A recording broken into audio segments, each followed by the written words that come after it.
last time on Ascension da Sazarin.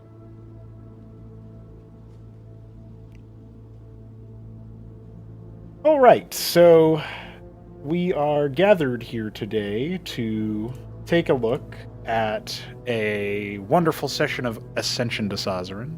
Last time on Ascension da Sazarin, you guys managed to very, very barely secure the services of one Inquisitor Maressa, or at the very least, the temporary trust. She doesn't seem to be a very amenable individual to general discussion, yet you were able to discuss things with her sufficiently, and pledged to return her to Arbalor, or move her to Arbalor for the first time, to introduce her to Eatenia and get her ready to mount some kind of next move upon the Crown Guard and the inquisitorial sort of subversion that has occurred. If you guys remember, she had indicated that it seems that the Acronon are bending the wills of the Inquisition, and she wasn't really specific on details of how that exactly was going on, but it's definitely something that makes you think, well, that's definitely a serious thing, and clearly it's backed up by the fact that the Drogari were inside an inquisitorial captaincy, seemingly led in by some other agent perhaps, and attempted to take her life. So, was there anything that you guys wanted to specifically touch on in this recap, or are you ready to return to Arbalor with your newfound inquisitorial ally? Does anyone want to question why the Dragon Man and the Elf decide to speak in the tongue of devils? Oh yes, that's right. That's right. No. It was a very uncomfortable display. I don't think Ro knows the... Except for Ashtorium, because he doesn't have flesh to crawl. That's right. That's right. Instead, Your soul just burned a little. Yeah. Dark, sort of known as bad juju. Yep. It's like, I feel like we can... there was some consternation about us calling it black speech because of, people haven't read Tolkien or something. We'll call it It's blackened also a lazy speech. name. How about Blackened blackened speech. speech? Burnt speech also Yeah. sounds good. Darks is... You're not going with void speech. It's right there, and you're just not.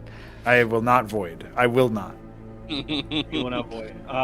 Darks You will is not void them. obviously not blind, so he knows why the Wrath would know it. And the lady is clearly some sort of necromancer because she has a skeleton now carrying her who obeys her word. So he doesn't really need to ask questions. It's pretty obvious. You're a necromancer. Why does she know black speech? I don't know. Yeah, like, I can't believe the necromancer knows my speech. Does she have, skulls on her clothing? No, It's in very fact. important. She does not No. have skulls. How do you know she's a necromancer then? Yeah. What does she have a size? How do you know that A she's a giant bad guy if skeleton she doesn't who have she's skulls? currently in the arms of. Is she deathly not pale? conclusive. Is she deathly pale and super thin? She's not White super hair. thin, but she's a Drogari, so her skin is pretty specific. Yeah. Can't believe she's not a necromancer. Does she look like Morticia Adams? Incredible. What a lucky man, her husband. Wood? What? It depends which one we're talking about. I mean, let's judge the profile pics right now. Yeah, would. Okay, where do we do it, guys? I don't think anybody is doing that Correct. that inquiry about the blackened speech that was spoken earlier. But it has filled, or perhaps generally, the events of this undertaking have filled the room with this uncertain air of like suspense is palpable. You could practically cut into it with a knife, or in fact, a dominating dagger that Blink recovers from one fallen Drogari. Well, last I remember, we were just about to go, so Hmm. Yep, he's in we the were. arms of the skeleton. She's being carried there because she's wounded, yeah, and she's denying Darix the and- ability to heal. All right, Yeah. so it's a quick Dark. search. Then. Yeah. She won't let Dark help. Genra's going to approach Silas, and in a low voice that everybody can hear, is going to attempt to whisper, I dream of epic magics. I dream that they are required to defeat epic magics. This true dream? And she's like eyeing Marissa suspiciously as she asks this question to Silas. Silas looks a little confused, but he eventually nods and says, "Well, that is usually the case." We are pledged to destroy. That mean we must hope they both destroy each other, or... And she seems to not be understanding how she can square the, dictum of Savras with the idea that one must wield epic magic or assist epic magic in order to defeat it. There's something about that is causing her some internal dialogue.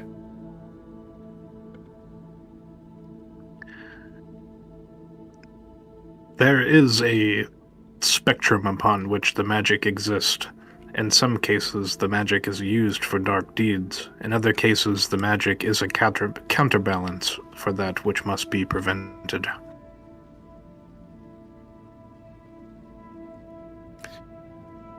Genra huffs at this, but says nothing further. Meanwhile, it seems that you've got a few looters. Looters spotted. Blink, you are looting first. Please give me a dexterity Yeah, saving throw. Oh shit! Dude, Fuck you. There's a spontaneous spark that lights up upon the fallen Dragari. And you tear your hand away, Blink, just in time to avoid it claiming your fingertips, and perhaps more, as it arcs upwards into the air. It's a brilliant display of magical light that draws the attention of everyone else in the room. And as it starts to subside, leaving a blackened pile of soot upon the chest of the fallen Dragari, you hear Marissa chortle a little bit. And she says, you can't just walk up to them and start searching. Though, I would like to see it happen again. He'll take a step back and he'll say, "Yeah, I understand the message. I shot you in the face already."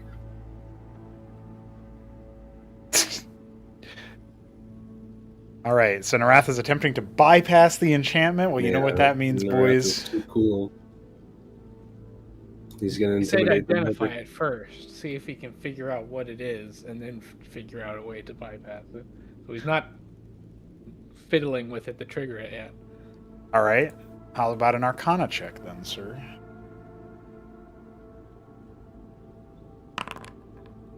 Oh, plus 3. Do I inspo? No. It feels like the aura of the room has been set askew by all of the magic that has been flung out this far, including the Dragari before you. It feels as if it's impossible to triangulate a source of any minor magic, such as this sort of trap upon their person. However, you are pretty sure, Narath, just based on your knowledge of the arcane, that this is not a typical enchantment that you are guaranteed to find on every individual humanoid. The Dragari must be fielding it for a particular purpose.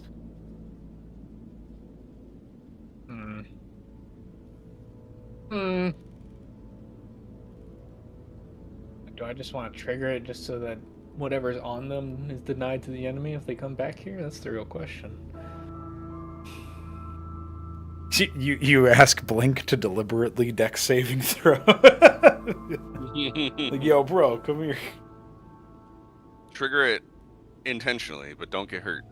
That's right. Surely it is worth triggering just so that any loyal servant of the crown that comes here doesn't accidentally kill themselves. Marissa gives a gentle nod and says, I'm glad you reached the same conclusion I have. And she holds up her staff and gestures towards the fallen Dragari. You may want to stand back.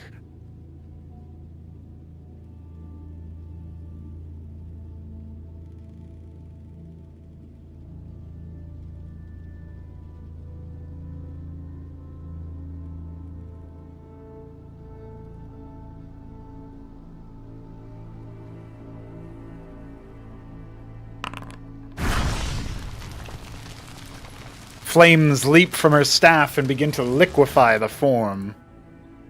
Eventually, all that's left is ash and something glimmering in the wreckage. It seems as if there's a simple-looking silver pendant or ring, some sort of jewelry.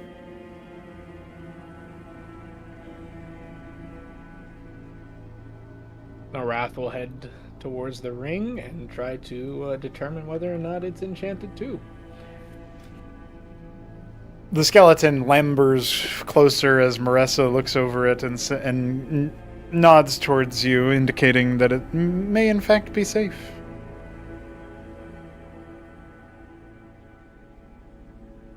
Yeah, but do I trust her? I don't know, do you? I don't know, do I? She seems pretty I'll get casual away. about it. He lifts up to grab the amulet. I mean, he bends down Great to grab the insight amulet. check. All right. You brace yourself for any sort of impact, but nothing comes. It seems that this piece of jewelry, as you sift through the sediment, you realize it is in fact a ring, fit for a finger sized for a humanoid.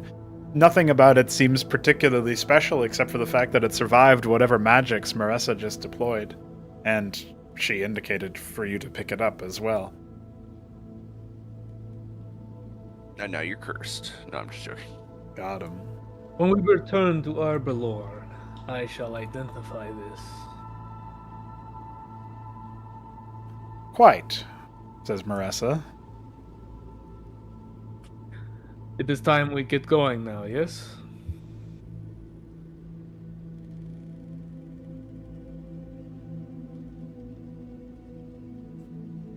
There could be more coming. Let's get a move on. Yes, moving, says Genra.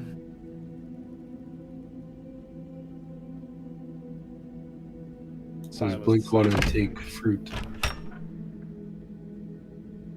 Narath will take a tomato. Does Narath explode on contact with the tomato? Character arc. Wait, hold on. Tomato. What's your... Hold on. Yeah, bring it back. All right, Explosion. Narath. Narath has a passive strength of 12. No, I think he's all right. Why do I need strength for a tomato? No, I was just going to see if you accidentally smash it or something while trying to pick it up. But you're not that strong. So. I hate it when I do that. Yeah? You squish a I'm gonna tomato. pick up a tomato and I accidentally grip it too hard. Yep. Happens every time, dude. How the fuck do you people grab your tomatoes? Yes. You go to pick up your tomato, you just Arthur fist it. Mm-hmm. Gotta make salsa now. Yeah. So there's no explosion on contact from the tomato. That's the answer to that. That blood there is not actually that is not actually blood there. It's just they grabbed a tomato wrong. Damn right. All right. Marissa saddles up next to Ro, and the skeleton sort of chatters absent-mindedly in Ro's direction. Ro looks very uncomfortable. His fur is like standing up as he's standing next to the skeleton, and he's maybe questioning why they're bringing an undead into Again, yes. the nature place. This Well, they did continent, say for us to bring her. this continent, has so many strange things. An inquisitor who uses necromancy. Where I am from, that would merit an immediate death penalty. You would be hunted down to the ends of the earth. Well, we've already been told the king is apparently a turncoat who betrayed his own people, so kind of checks out. Marissa, Oh, by I'm guessing Darix is saying this in character, Alexander?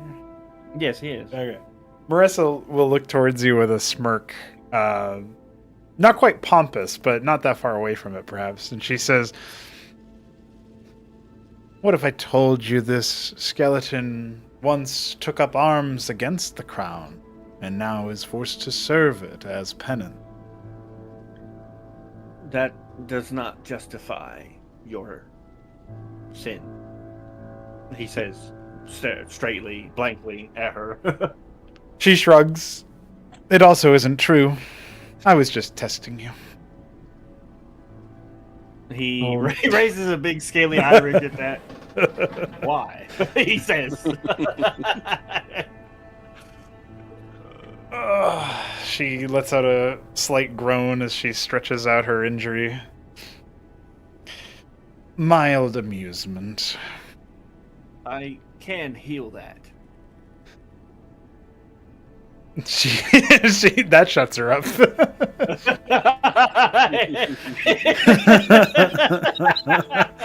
Sucks any joy out of her face immediately. that makes Dark smile. He bursts back at it.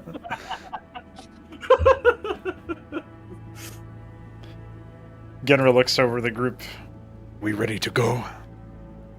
Yes. I believe so. It's the goal. All right. Dark's eyes behind them, just in case. Staring at Genra from behind, lustily. No. No. Steals a kiss right before we teleport. No. Quit. Write your own fan fiction. Okay. Darix feels an urge to paint his armor green. All right, so as you guys gather round the gateway into Arbalor, that same strange feeling of sensory overload begins to take root. You, anyone who attempt to be, watchful of your new comrade, are going to notice her eyes widen as this newfound experience takes root over her as well. Things become almost monochrome, with not a single color in sight, just silhouetted figures of black against a pure white background that envelops you and all of your senses before the tones of the earth start to come in.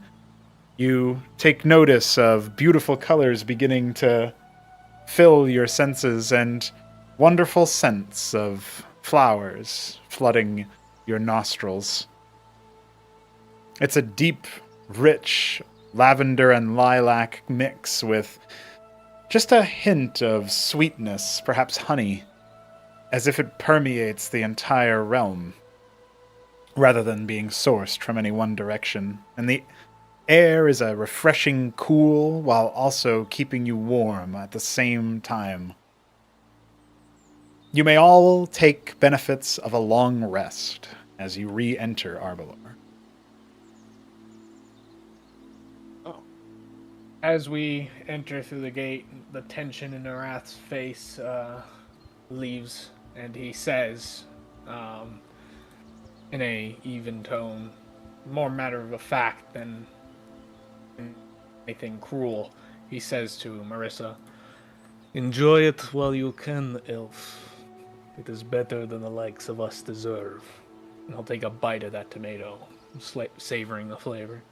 Yes, a very rich flavor. far better than any tomato you've remembered in all your long years. Marissa will be adrift for a moment, looking over her surroundings.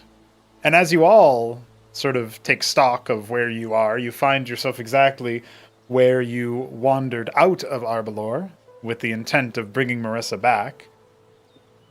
Yet there are a small arrangement of vibrant bushes that, even for a place as eclectic as Arbalor, feel a little bit awkwardly spaced, out of place. The dryad that once operated off to the side here seems to have gone missing. And much as the same can be said for Ogra, the Kautal that promised Narath a relaxing dream. No sign of Iatenia either. Yet, as you turn round to examine your surroundings, the clouds that once had suffocated the path to the north seem to have opened up, revealing entirely newfound territory due north. It seems the will of this place is clear, but does not keep it waiting.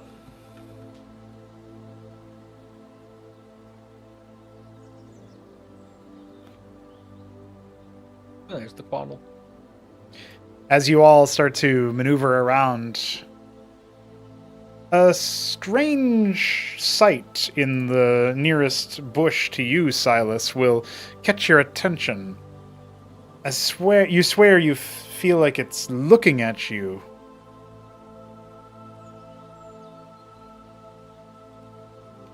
Silas's interest is piqued.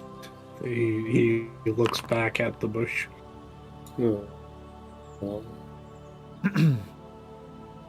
As you look back at the bush, Silas, you realize there is, in fact, a very faint visage within the bush. But it seems almost distant and faded. A closer look will be required to identify more. Are you talking about this one right here? That's right.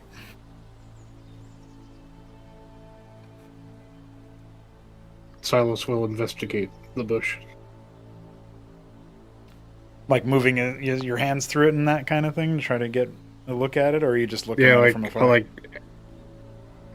like enter its space. I'm like, who is in here? Well, you don't get the reply you were thinking of, Silas. Rather than some strange magical creature or, tricksy spirit, you come upon the clear and undeniable elfin visage of a Drogari, yet hollowed out and sunken, the bush seeming to sprout from its collapsed form, as if Arbalor was overtaking it. Well, this is foreboding. I wonder if they are the spirits of ones that we have slain, or if more came here and were slain.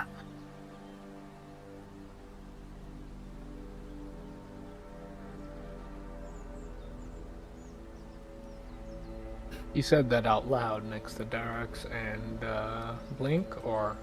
Yeah. Musing aloud. Well, better not to join them. Seemingly snapped out of a bit of a reverie by what Silas is musing on, Marissa will turn towards him and say, "What have you found?" These bushes seem to contain the spirits of fallen Drogari. Wordlessly stepping closer, you'll notice the skeleton missing from Marissa's retinue. She perches down to investigate the claim and comes away from it relatively quickly, starkly. I don't know how this came to be, but Perhaps the changing one is right, and it is better to not join them. She takes like a somewhat disquieted step back.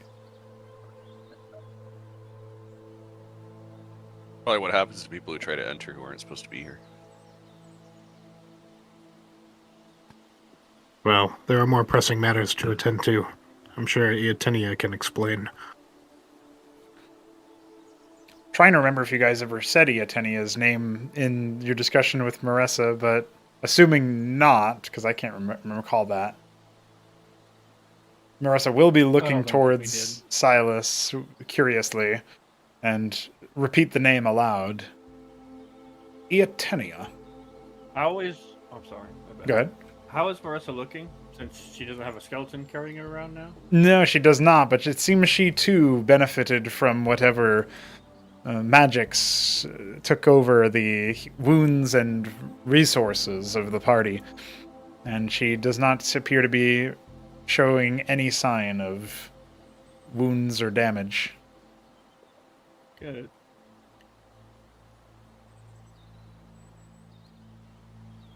What's Ginra doing? Looking at this Caudal, she is staring at him silently, and the Caudal sort of flaps his wings uncomfortably, perhaps, and says, "What's her problem?" Ginra, why are you staring at the... what is your name? "I am Ogra. You do not remember me?" I don't remember if I met your acquaintance. You might have met Nara. "Oh yes, different tones." Then he looks to Genra, and Genra finally says, "I am Genra."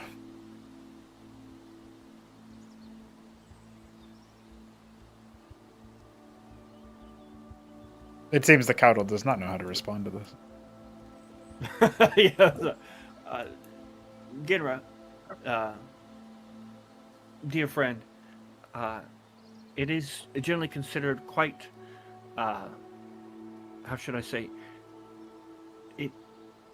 unbecoming, inappropriate, perhaps, to stare so intently at others.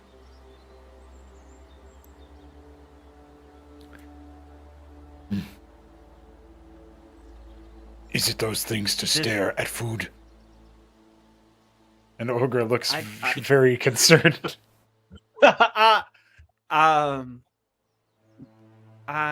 don't think Arbalor or, of course, Okra here would appreciate you turning them into a meal. So, how about if you're hungry, we find something to eat?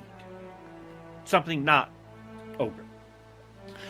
Genra looks towards Darax, finally breaking the stare, and says, "Genra not hungry, but Genra not eat in many day. How makes sense?" Well, an excellent question. That does seem rather, I don't want to say bad, but disconcerting. "You don't need Perhaps we food should when seek you're the resting counsel in of Hyde." here," shouts Ogra. "And you certainly don't need me." Oh, do the denizens of this realm not eat? "Well, for fun sometimes." Oh, I see. Interesting. Well, Ginra, Dude, a there's cocktail would do real damage in this place. yeah, He just eats everything for fun, go. you know? For fun, there, yeah. Ginra, there's your answer. It's nothing to worry about. Genra usually very wary when not eat, but maybe. She begins to step away. "I'll come back when you're not hungry."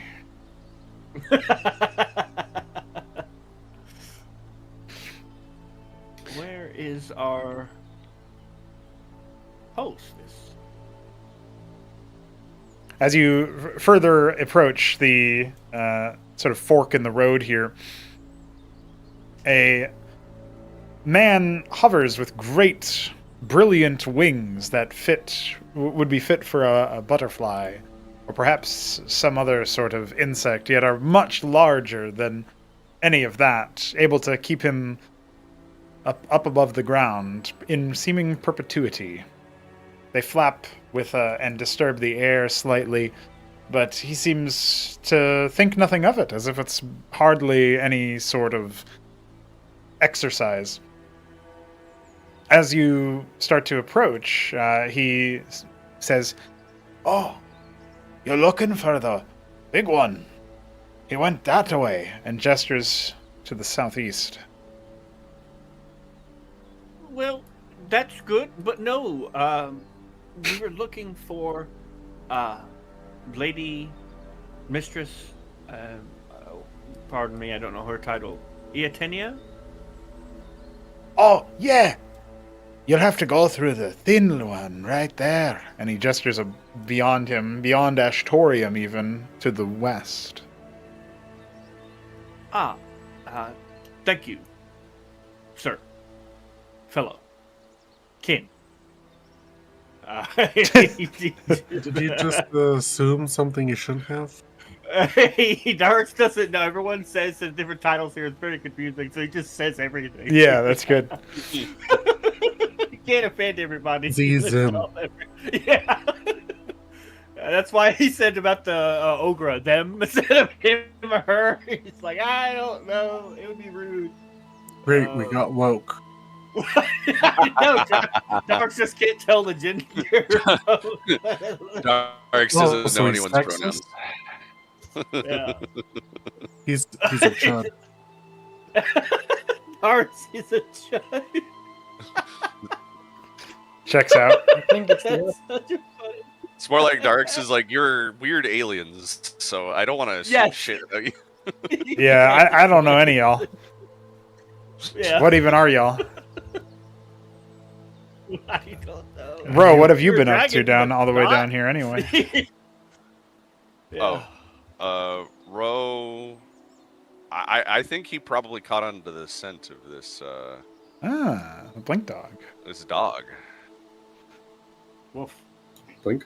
Silas can channel his inner Shatner. Excuse me. Star Trek? Yeah.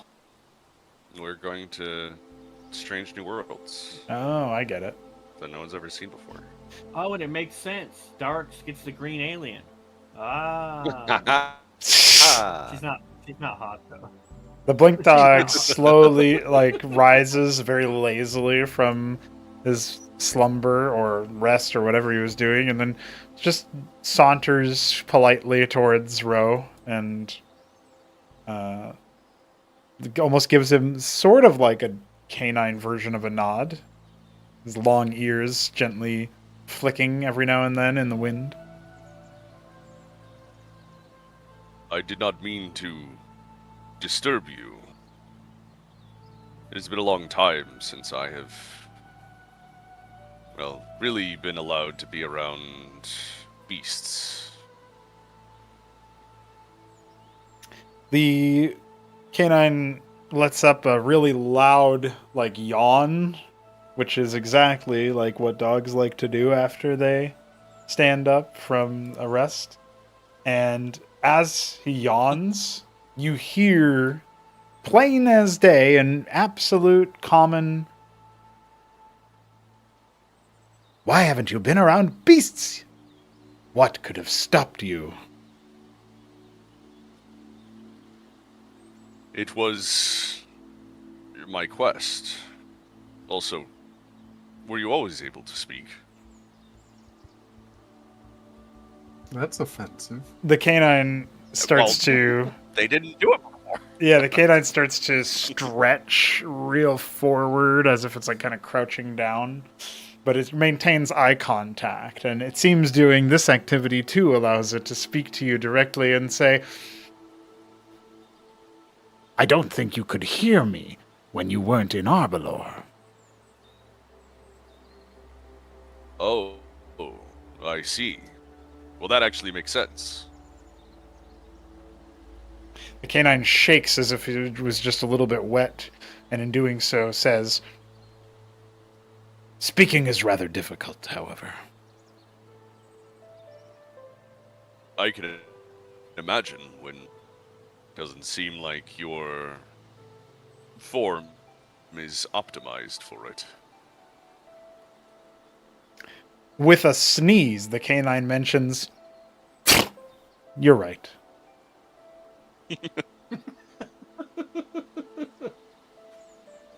And that's probably when you would hear Blink trudging up behind you.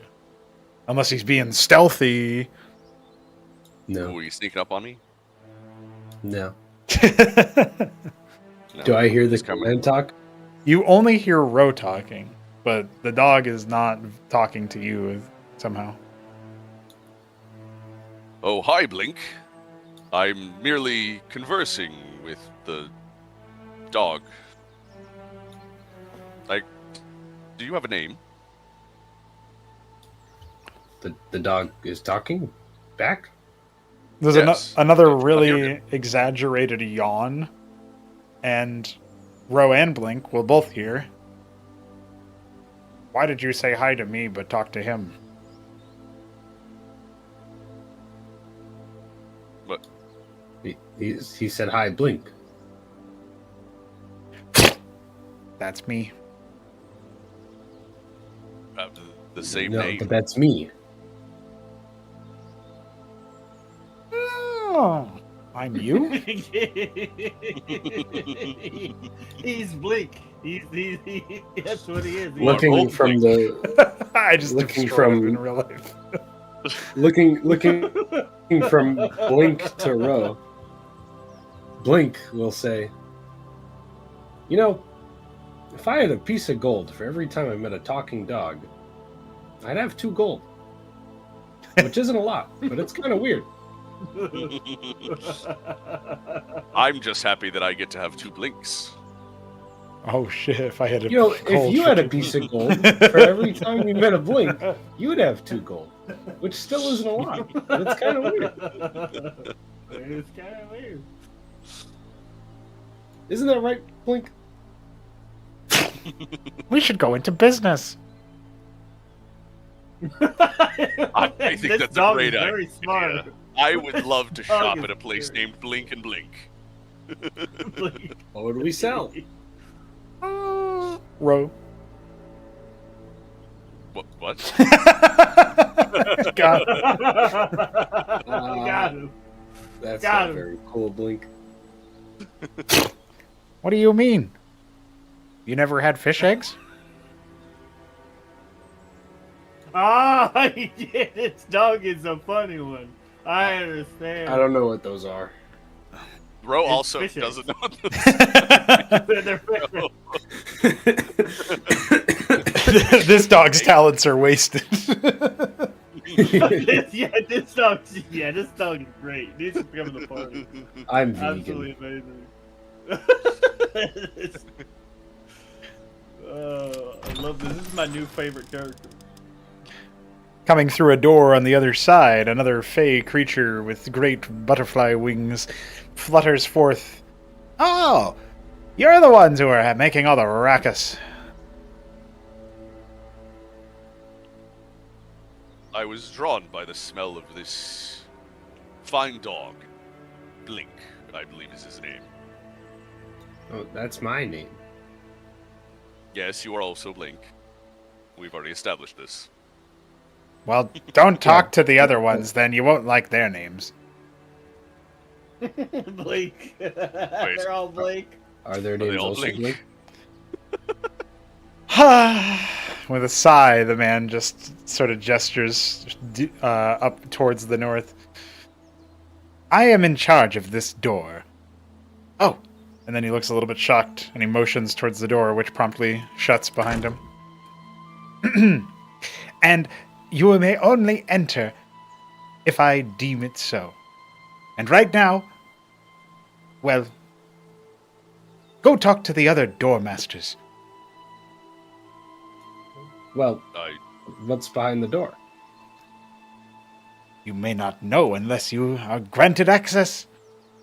But I assure you, the other ones are far more important. Yeah, you're right. I bet this one isn't important at all.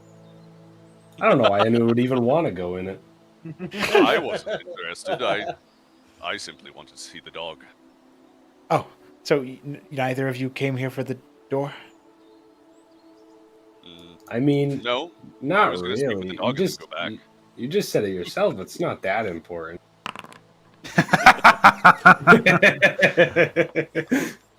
Got his ass. Bro isn't even lying. He was just going to talk to the dog. That was actually his entire plan. The nerve of you. Well, I'll have you know that you're mostly correct. But sometimes something magical happens on the other side of this door. You'll see, or maybe you won't. And then he disappears behind the door.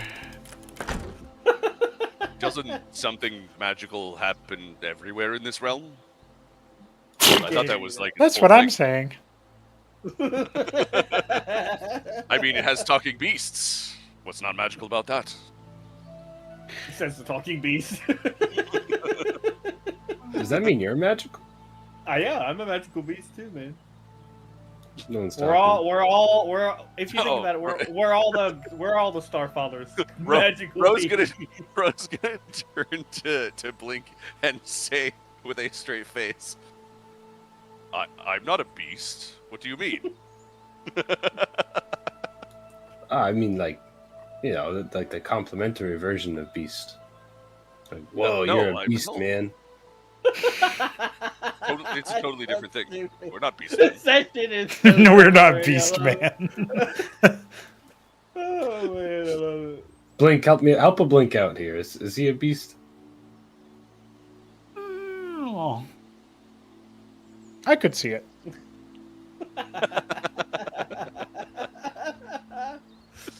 I like how See- that's not helpful at all, but Us Blinks really gotta help watch each other's backs, you know? well, since your name is Blink, can you Ha! and suddenly there's a faint sploosh of water as Blink manifests in the pool. I see. So that is how they get their name. Not quite, but I can move almost as fast, and he'll he'll use his dash action and his wilting wandering to increase his movement speed, which I think means that he can technically move at like 80 feet in 6 seconds. Yeah, that's pretty. It's Yeah. 40 feet in 3 seconds is like. Yeah. So Blink may have done it in 1 second, but Blink can do it in 3 seconds. That's pretty good. Yeah. So he'll run the full. Yeah. This whole episode is in. He'll run 40 feet as fast as, you know, as blazing fast. Mhm. He'll say, but I can do that. Oh, and this. And he'll turn into Ro.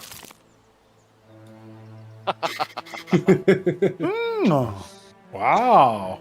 I can't believe it. Now we're Blink in 2 rows.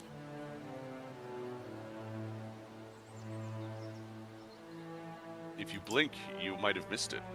Nah! This session is full of peak comedy. The dog blinks again and then says, I didn't miss it. Hell yeah. Well, that's because son you of a- blink. How can Blink miss a blink? I'm so glad Derek says it around. He would be like both laughing and confused. Blink, we should hang out more. Come on. What a walking away. What? Oh, it's 12, by the way. Okay. Come here, boy. Come here. And then And then Rogue is totally not a dog. Handling It's check. following. Yeah, Wag, tail wag. totally not a beast. Totally out of me. Beast man. Blink will lay down for more rest and say, I'll see you later, though. Yes, I hope we meet again, Blink Dog. Blink, son of Blink. Friend of Blink. So if I'm a gnoll, does that make me a blink dog? Gnolls are not dogs. There is a resemblance. Oh, of course. We're related to dogs. We're just not actually dogs. How do you think Silas would feel if I called him an ape? I was gonna make that joke about elves. Well, so does that mean the Wrath and Tharaks aren't lizards? Of course. Dragon, dragon. not lizard. I don't do that joke. If you want lizard, you're closer to the snake. You all have scales. Reptiles of some Sajari. kind. So while those two were gone, what were you guys up to over here? Any I was conversations? Examining Genra's axe to see if my great sword would be an upgrade. Oh.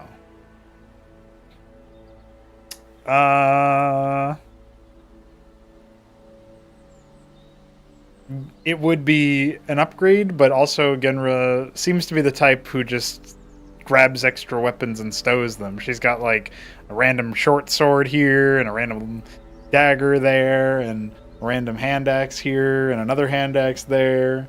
She's got 3 battle axes, and you've only ever actually seen her use 1 or 2. So she's strapped, she's carrying, but what Your axe a +1? Oh, my axe is... I don't believe it's a +1. I think it is it's just a regular great axe. Yeah. Yeah. Well, I have a +1 great sword. That would definitely be an upgrade, but at the same time, I don't know if Ro would like a greatsword. Right. He likes axes. Let's see. Genra's loaded. Ro, I've served alongside longer, so as you approach, Narath will turn to you and say, "Hail, Ro. Let us speak." You have something to say? Unholstering a mighty blade and scabbard from his back, Narath will present it to Ro and say, "I came across this during our travels. You are welcome to it." And he will draw the great blade with some effort. He's used to a more one-handed weapon. To say, "It is of fine make. I believe it would be useful for you." Ro will take the blade. We'll probably have a slightly easier time hefting it. And then Ro's gonna inspect it. Just to see if it's true, if it's good, you know? So it appears to be of marvelous make, with extreme effort having gone into the craftsmanship of both the hilt and the fabric within the weave of the hilt. As you crack open the sheath for it, it makes the most satisfying sound. And slowly peeling it away from its sheath, you see again an echo of the hilts and the hilt and wrist guards.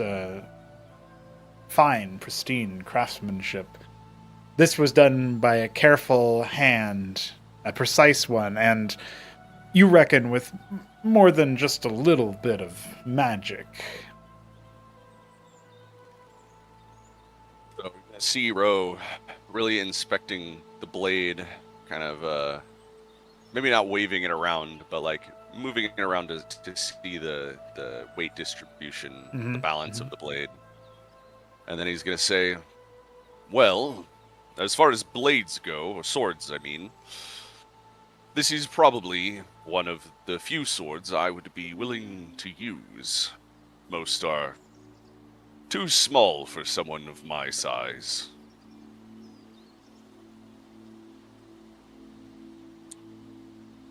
Oh, you said it was too small?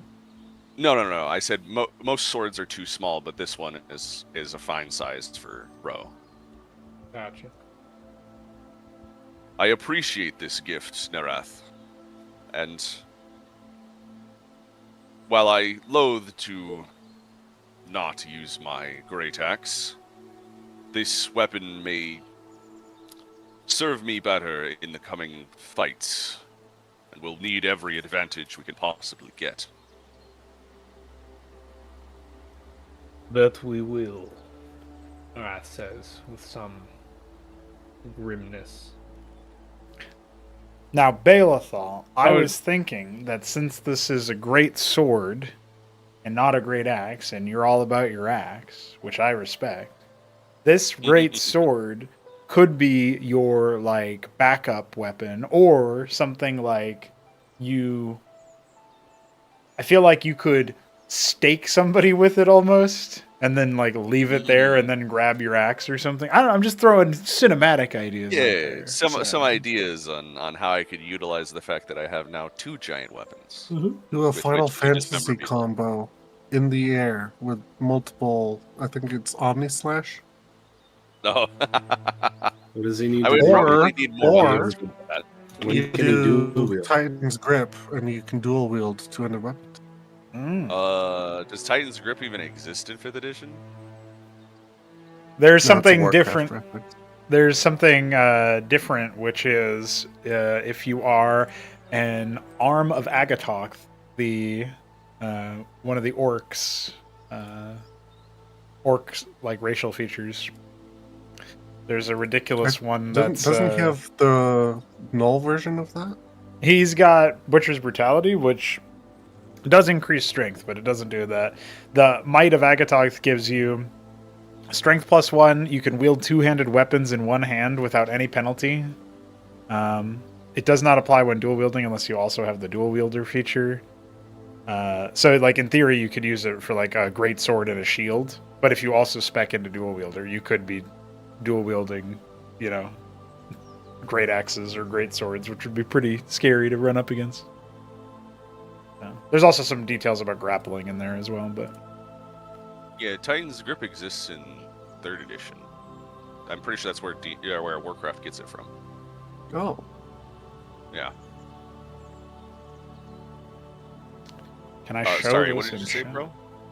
I'm trying to see if I can show a thing in chat without putting it on a character sheet, but I don't think I can. Oh, incredible.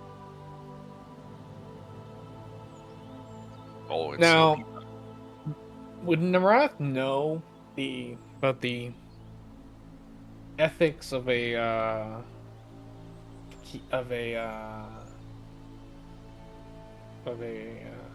elemental gem?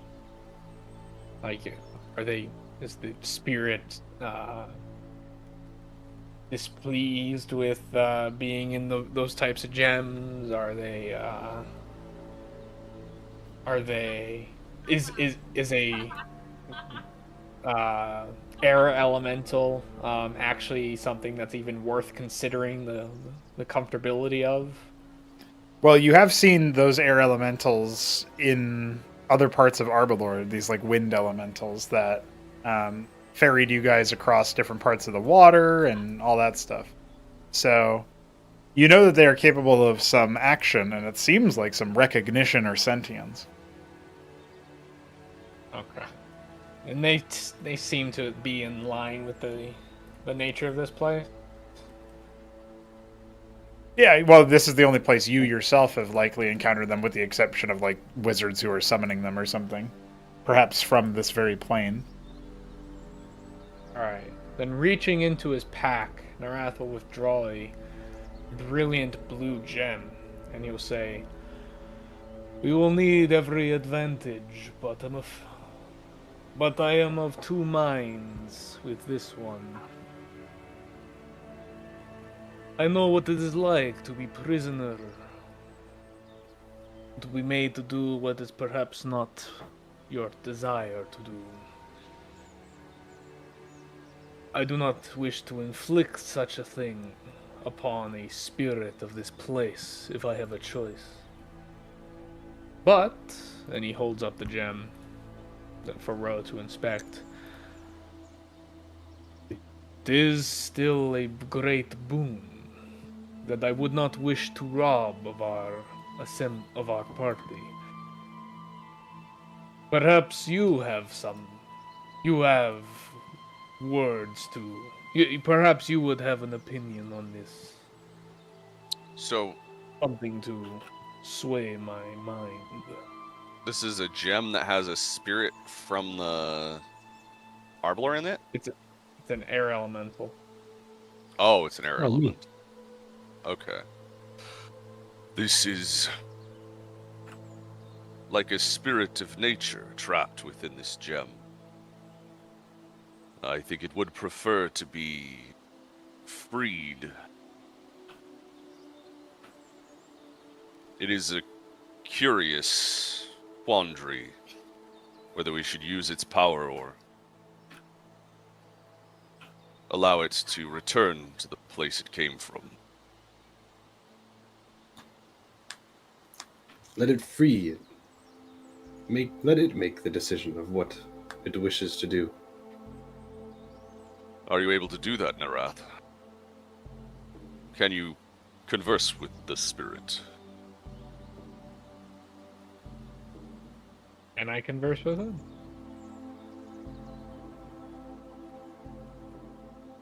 DM? I feel like Narath probably would have tried that already, unless you think differently. But that probably would have been something that had been tried before reaching into Arbalor. So, as you examine it once more, Narath, there's a pinging of, like a pulse of, as if akin to a heartbeat that steadily emanates from the gem itself as you sort of examine it. Perhaps it is aware of this discussion.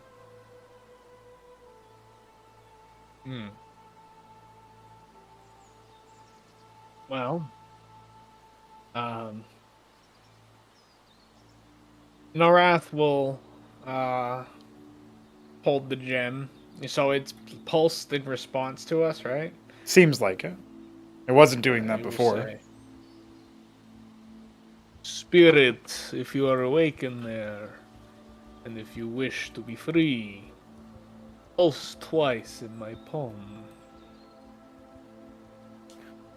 There's one, long pulse, and then eerie silence, followed by, finally, a second lengthy pulse. And our decision is made. Narath, the incantation or whatever, and crushes the gem within his hand. You are free.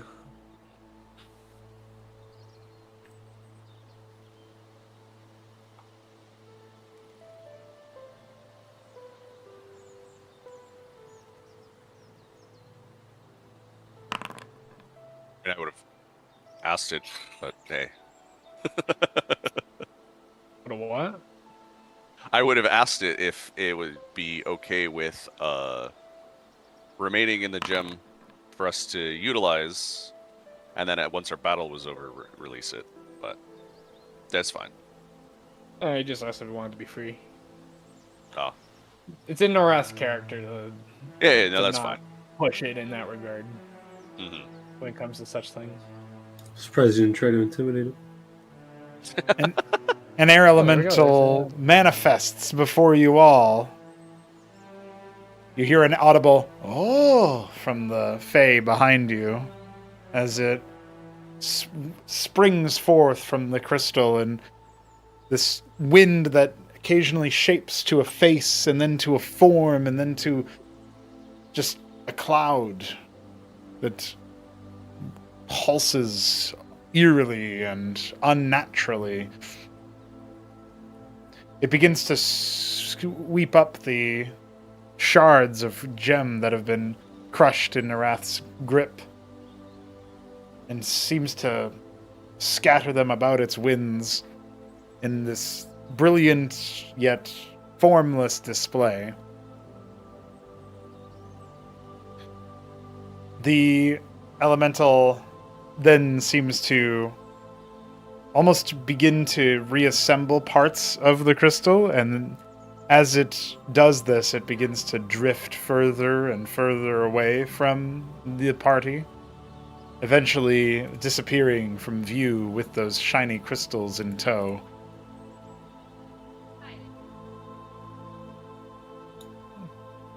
Hell yeah.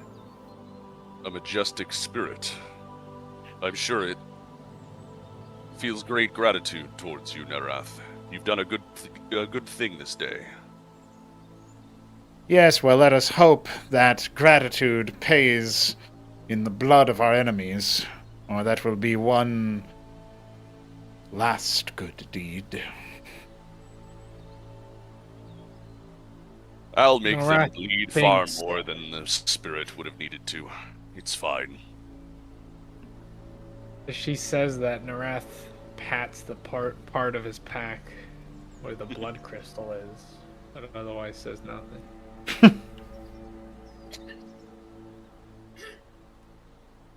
The others We do wandered what this good we direction. can while we can, Inquisitor. And Narath proceeds forward. She gives you a little huff and then says nothing as you all progress down the hallway. It's a tight quarters, but the vines continue to overgrow the area. As you all step further forward, you'll notice that the Genra and another one of those Fey men are standing and hovering, respectively, over in this location.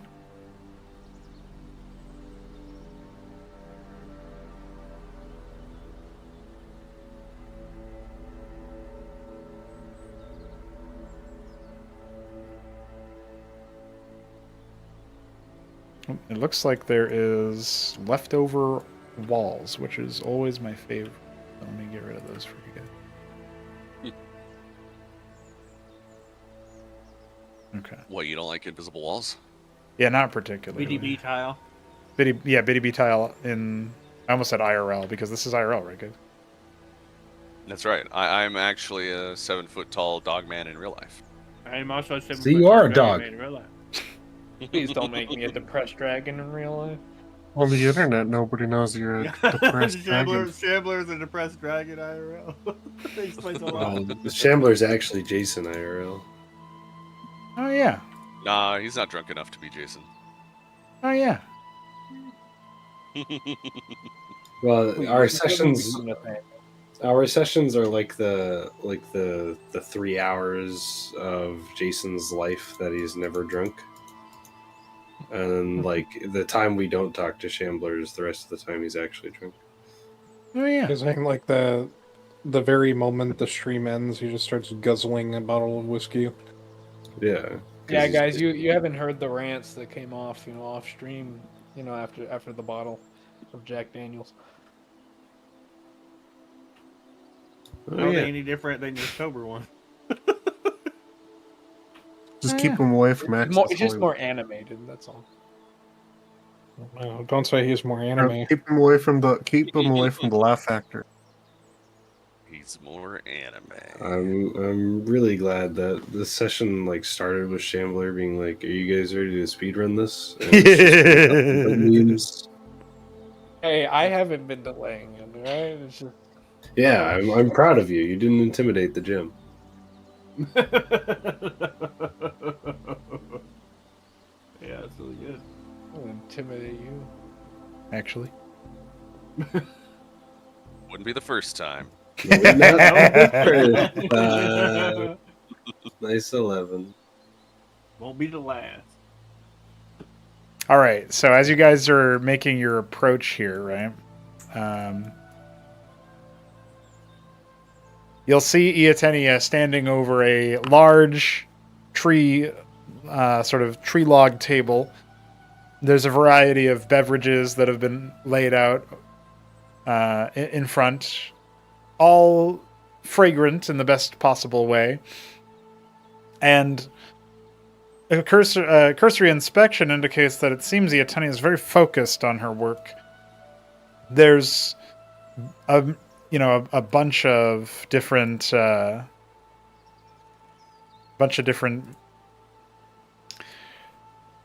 lights that occasionally sort of wink in and out of existence in the cloudy ponds that surround the area, and another ominous archway similar to the one that you had ventured forth in previously looms behind her.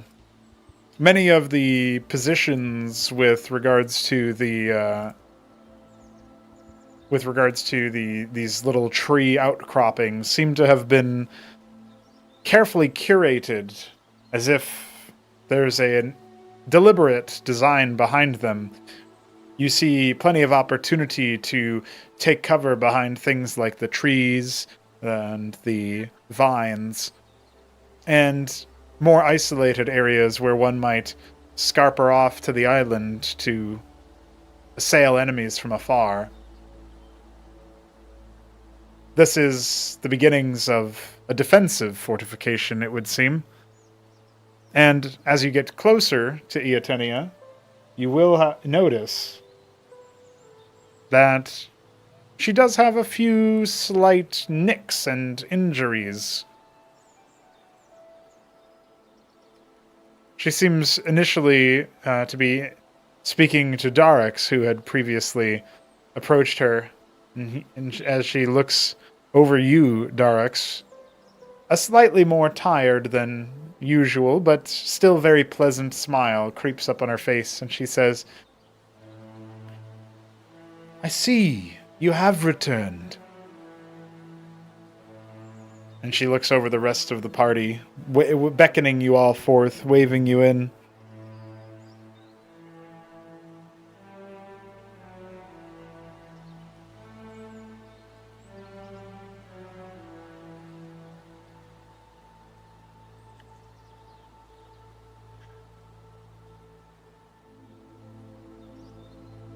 "So then," she begins, looking over at the rest of the group, and then eventually locking eyes with Maressa. "How is it that you found this one?" Surrounded by her would-be assassins, Lady Ietenia.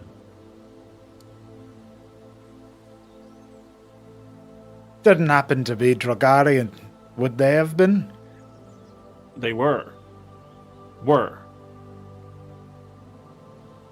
Oh, they are dead. No, he's dead.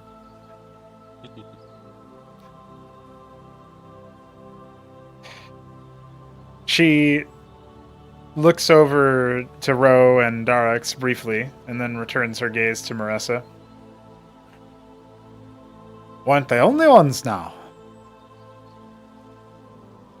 You may have noticed the remains of some more on the way in." Yes. It looks like they I injured take you. it our time is short then, before more come. In the manner of speaking. When you leave Arbalor, someone else has to take your place. They were the closest ones, by design. They wanted to enter. That's why there's 7 of them and 7 of you.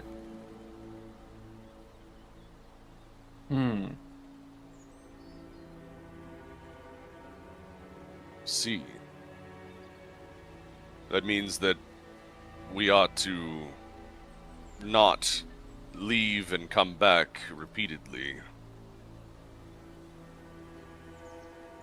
She gives you a cursory glance, Ro, and says, "What time's better? Wouldn't matter. You'd go and some poor merchant would be swallowed up by the trees for a moment and return home later with brilliant tales to tell. But these are more sullen times. Those out there dead set on trying to raid Arbalor for what it has. For who it has now. Those are the ones who will enter until we have better control over those gateways that have been put up for your allies and yet taken by the crown.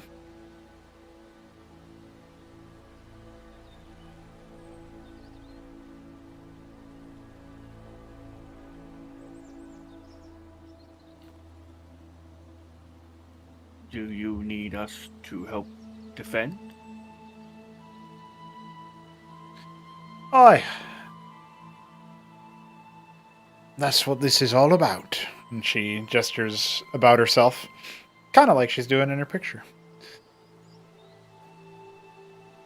Here we've been preparing.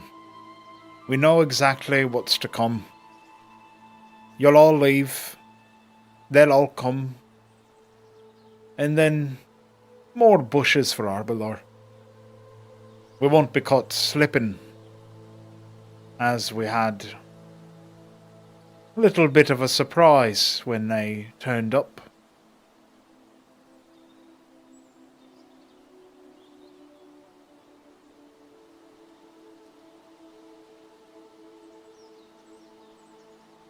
Darks will step aside and gesture toward Marissa. And then toward Eatinia.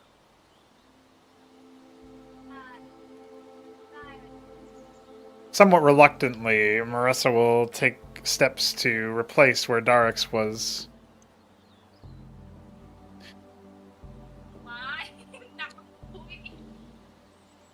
My vote is on, well, securing the Sazarin gateway. That is what you are alluding to, is it not? To which Eatinia will nod.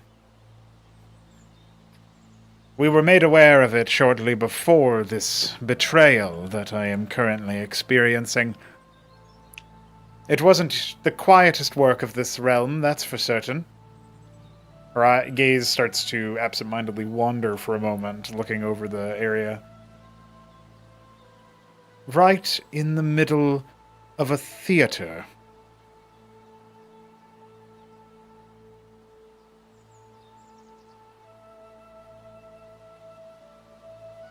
I'll point out that you all will probably know what she's referring to because you did make your way through a theater in the Sazarin district, so odds are, same one. I recall this theater. We passed through it when we entered the Sazarin district the first time.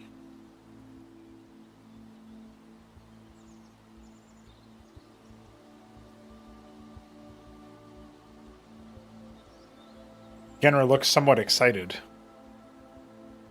There is an arena? No. It's a theater. Maybe you're not familiar? She looks somewhat confused.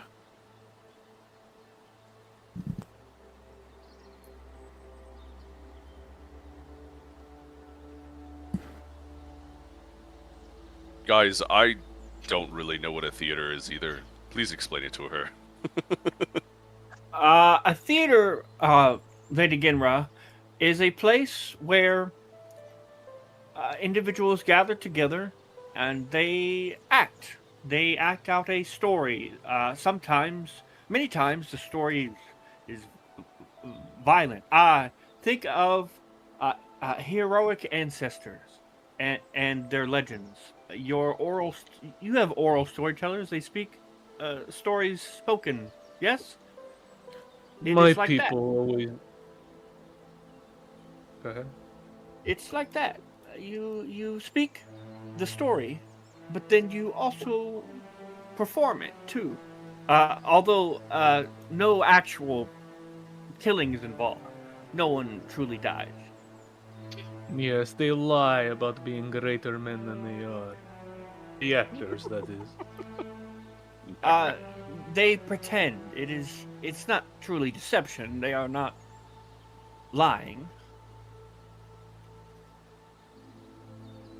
Well, it's like a lie, but that everyone is in on. Please. Although I do not recall us being responsible for any gateway in the theater. It was dwarven assistants that saw us appear in that area.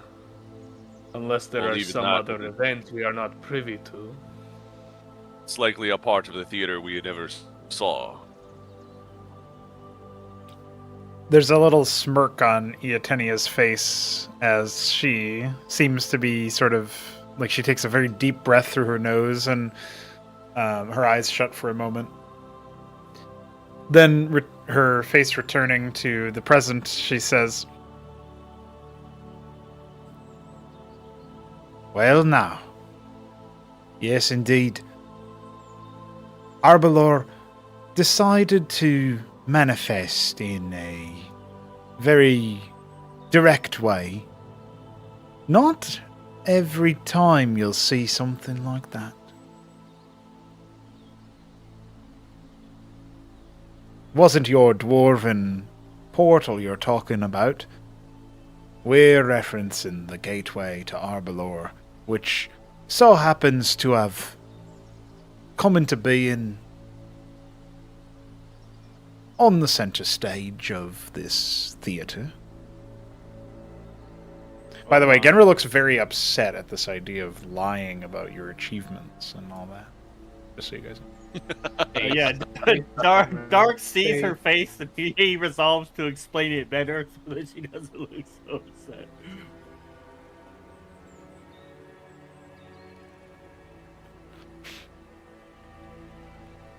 I'm sure it was to your realm's advantage.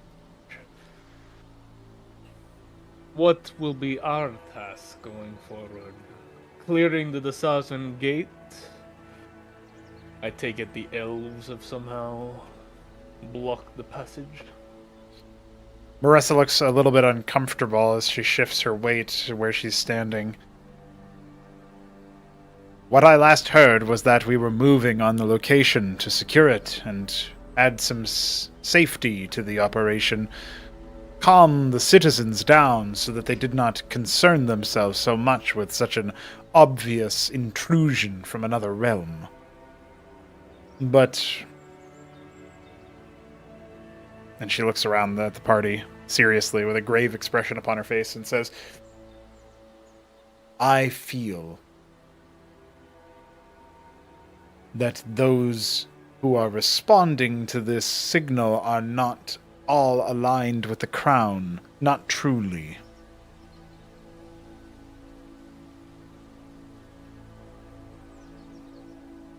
Blink, you will recall that Rink had told you about signaling for a move on Sazarin Gateway. Or a gateway that the Sazarin would be moving towards anyway. The line before you said my name got cut out halfway through for me, so I'm not entirely sure what you said. Oh. I said that they're just discussing the details about a gateway in the Sazarin district that goes to Arbalor.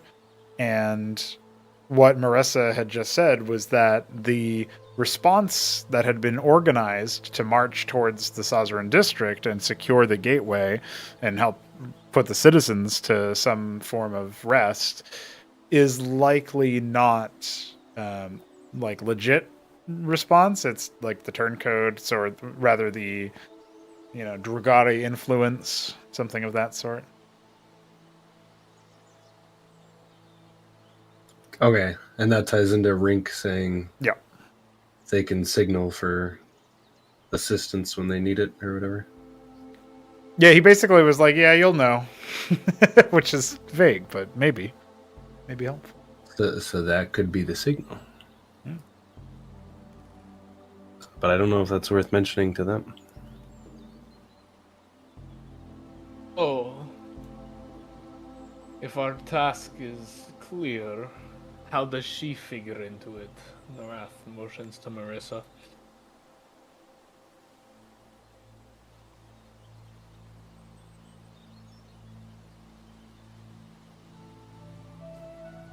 This one's privy to a lot of information that may be very helpful in the coming fight. She knows how the Crown Guard operate, and, well, with another smirky, Atenia sort of gestures vaguely towards Marissa. Now she's got reason to fight with us rather than against us.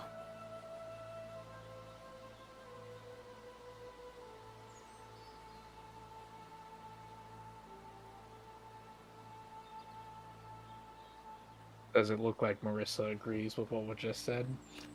She's a bit stony-faced, but she's not saying anything to the negative.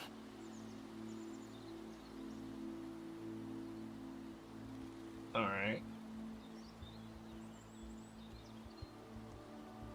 Well, I'm trying to think of anything Norath would really say in response to that.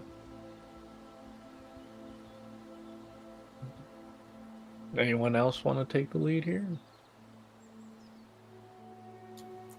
I'm still talking with that story. Yes, there's a lot of chittering and chattering going on.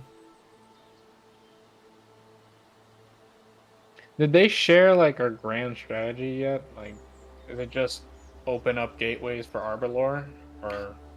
Oh yeah, so basically, you guys, if you recall from the previous session, Eternity was moved here, or was supposed to be moving here, in terms of general sort of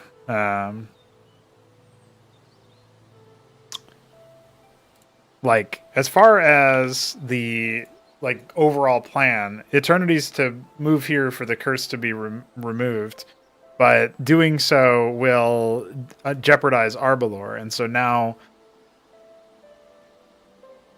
securing transport for allies to the party, and thus to Arbor, is essentially what you were meant to do. Marissa was key insofar as knowing where these gateways might be or where the enemy might be moving.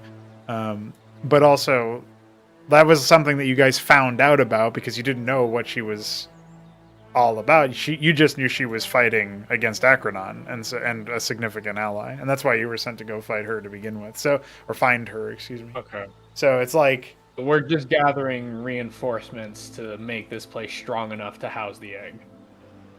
to make this place strong enough to withstand the encroachment of Drogari and Acronon and Crown Guard and whatever else is coming your guys' way. Are there any you would deem loyal to you still within the Crown Guard, Lady Marissa? Or are we to only require on your are we only to lean on your magical abilities, great as they are? She thinks for a moment and eventually says,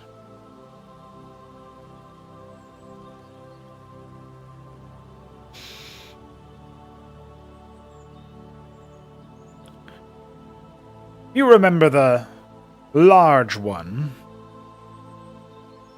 Cast your mind back to that battle.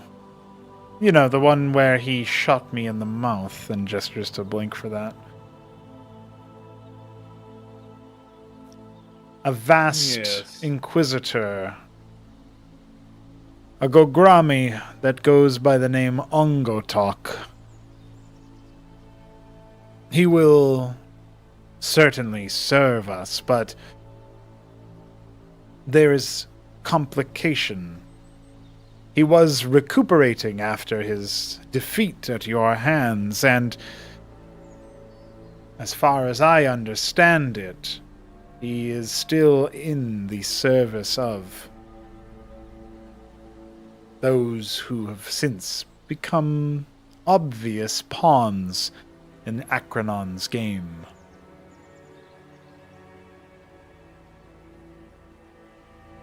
So we would need to slay them in order to free this potential ally. We may need to persuade him of our virtue. Her mouth has a hard time saying that word, it seems. After the din of battle has been silenced, which may mean that you must defeat him again. But perhaps he will see reason. It survived the first. is possible. We can't just talk it out like we did with you. That one has difficulty hearing anything other than the laments of his fallen enemies once battle is joined. It's a matter of timing more than anything. Can you not accompany us? Oh, of course, I plan on it. Without it, I doubt he would trust you even if he was incapacitated. His subconscious would try to stab you with a spear. You mean your presence is not enough to dissuade him toward violence? We may plan on that, but I like to have plans within plans, in case the first plan falls to pieces, that the second plan may pick them up. Think of it What about like your- this, Darux. I do not think that she would have listened to us unless there were 4 Drogari trying to assassinate her at the same time. Why is everyone in this realm so hard-headed?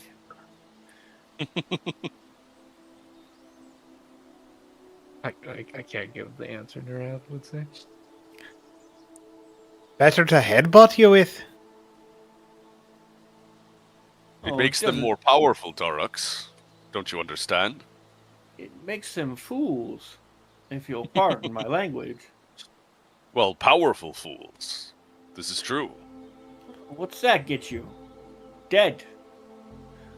Victory. I don't think so. Anyway, What is the old saying? Better the one lion at the head of 1,000, leading 1,000 sheep. Well, if those sheep are the size of titans, all you need is one smart man. So, Eatenia. This entire plan is essentially to gather as many able-bodied fighters as we possibly can here in Arbalor. Aye. I think it would be best if we have as many right-minded individuals ready to defend this realm from that which cannot be allowed to enter. And she looks at you a little bit sternly and says, I know you've seen him.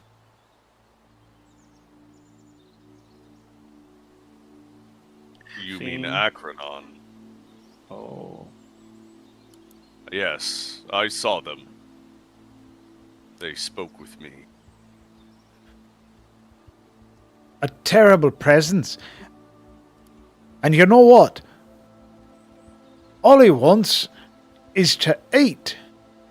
Eat the world. Eat the realm. But we'll show him.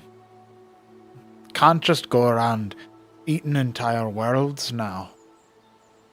Right now, They cannot be- our world is fighting back, preventing him from entering on his own terms. But they get a hold of eternity, or any other godlike font. Perhaps one more layer of protection unravels.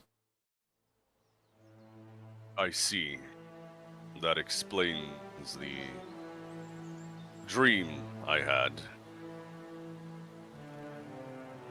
They cannot be allowed to be victorious. I promise you, I will do everything in my power to defeat them. With a warm smile, she looks over you and gives you like a knowing nod as if to say, I know you will. She pans her gaze over towards Narath and Darix and says, for you two, it might be of interest to meet with your Drake speaker. You can tell old Butterscotch that, well, you can just say that and he'll understand. The doorman. Butterscotch. An important password, but I always tell him to change it and he never does. Yeah. Oh, very well. Butterscotch. No, did you hear that, Narath? Our Drake speaker. He laughed. By the way, you will know, Darix, that the Drake speaker is not the one that had already been here. That was the Pathlighter Mercenna. The Drake speaker is the one who talked to you in your head, so he's apparently here. Yeah, and apparently he's also the rat. Yeah, she's just gesturing towards you both, and yeah. Which Dark finds very amusing. How Narath many? is impassive at the comment. How many of my White Draconian comrades have already arrived from my homeland? A little here, a little there. More will be coming before the end. They've pledged themselves as much as they can spare and as much as we can accept. Arbalor doesn't much like the cold, though. He scrunches his snout up. It's not that cold. We have mild winter. For him, it's like -20. Right. Ro probably has never experienced a temperature that low in his entire life. Yeah, well, Darks is not. He is a warm-blooded. He is not a cold-blooded lizard. Snow. Oh no, I don't think. If so, he's in the actually. desert wastes, yeah. I mean, he's not been in Innilands for too long, I don't think. Probably hasn't seen any winters. Where Blink is will our return. Drake speaker? Blink will return to the table. Oh, that's right.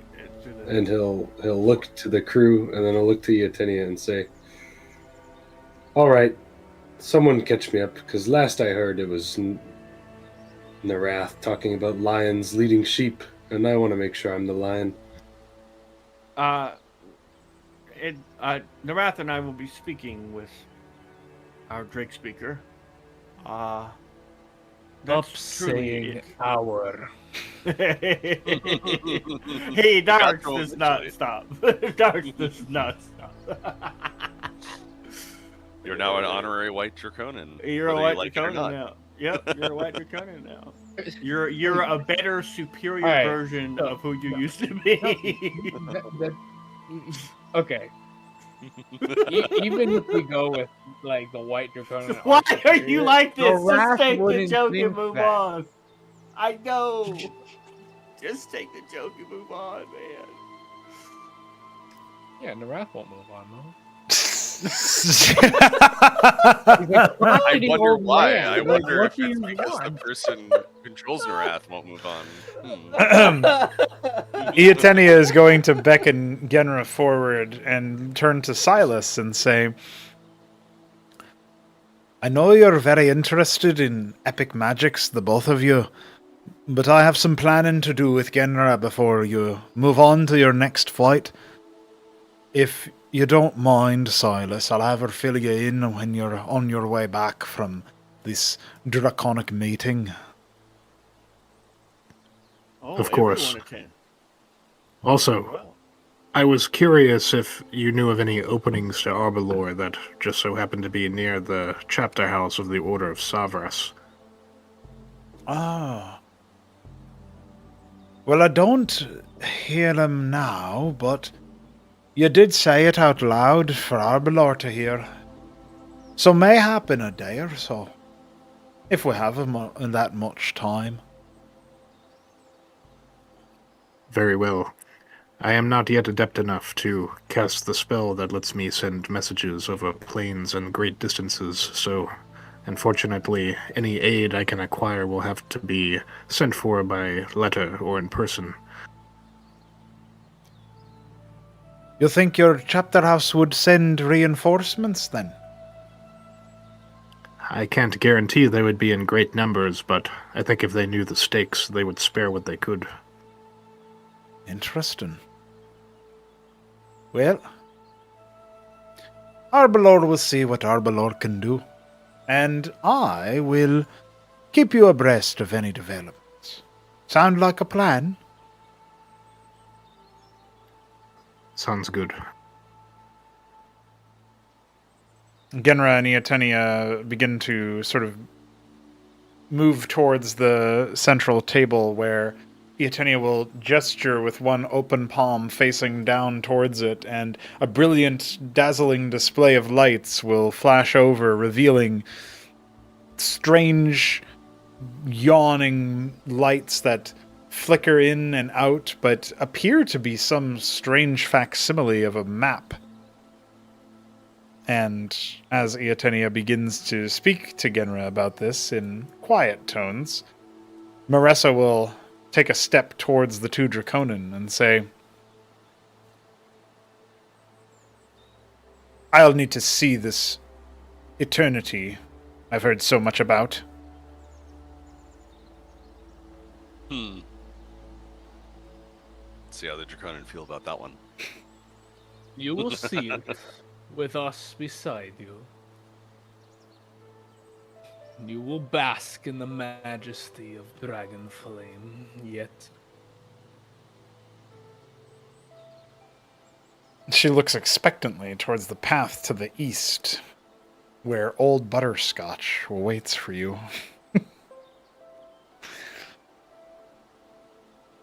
Aren't Fae weird?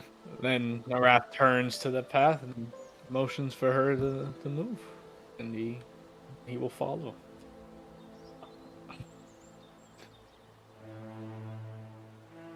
As we walk, Narath will say to Darax, I know you joke, but please, do not annex me into your clan. Is Rose supposed to go with them, or? Yeah, all the party Everybody can go. apparently is going. Okay, cool. Too late, old one. Dark says, smiling. No, okay, so Narath will say, young blood, you do not understand. Dark says, I- smiling. You're not paying any attention. he's not taking him seriously at all. If it goes against the creed of my people, I cannot just change clans. But your clan doesn't even exist anymore. You say that out loud.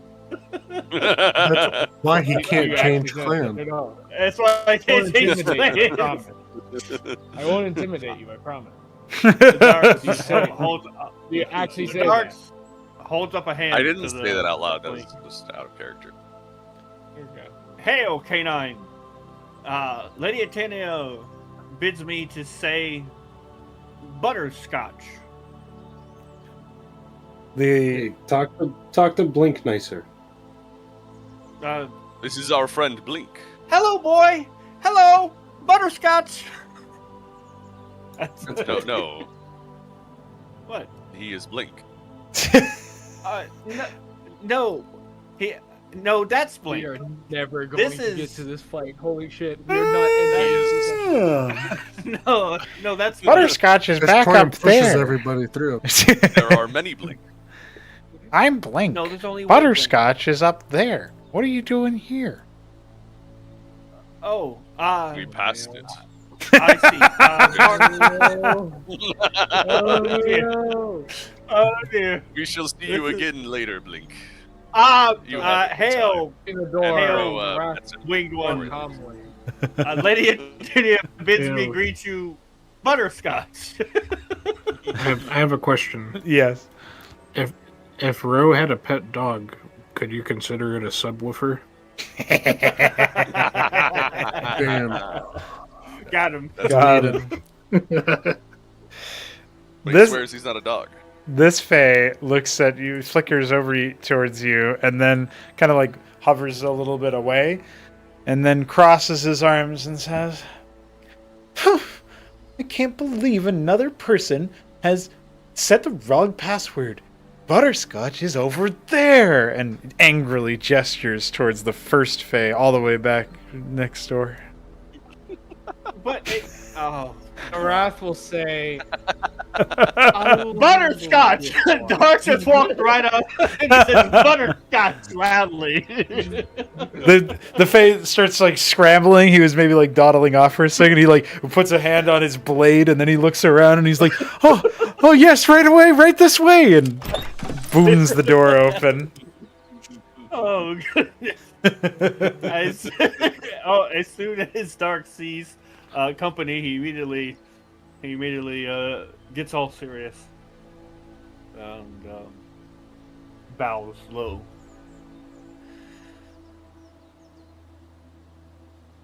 "Hail," Arath says, as he also bows, but in a silver way. The Draconin step to one side, and perhaps you would expect them to begin addressing you specifically. They reveal, however, as they step to one side, the great size of eternity, having grown since last you've set eyes upon it.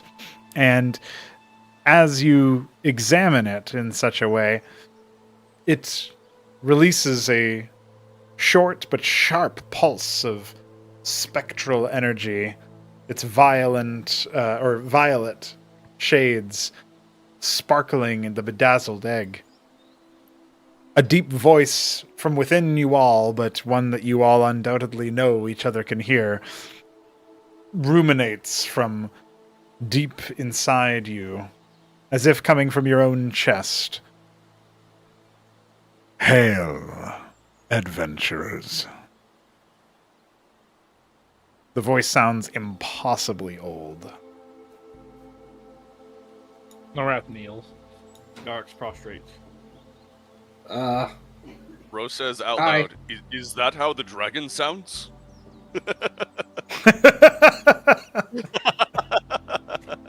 No, Ro, I think that's James. Oh. Wait, James is in the egg? Oh, he's the That giant was Pete. so long ago. Yeah, he's in the out of giant the teeth. well, the thing is Ro literally like never got caught up on like anything that Yeah. was going on with the egg. So he's just completely out of it.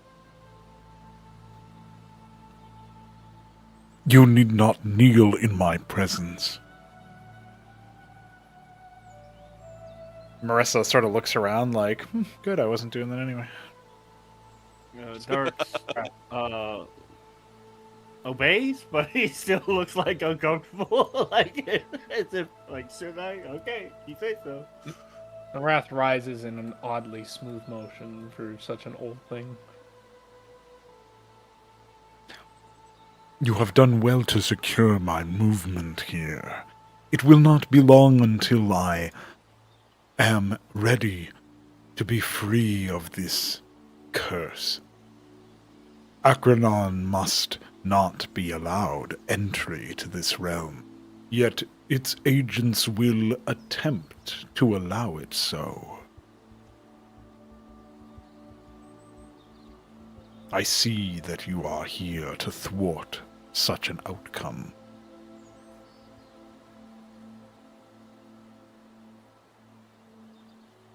What would you have us do that has not already been discussed with the Centaur, Great One?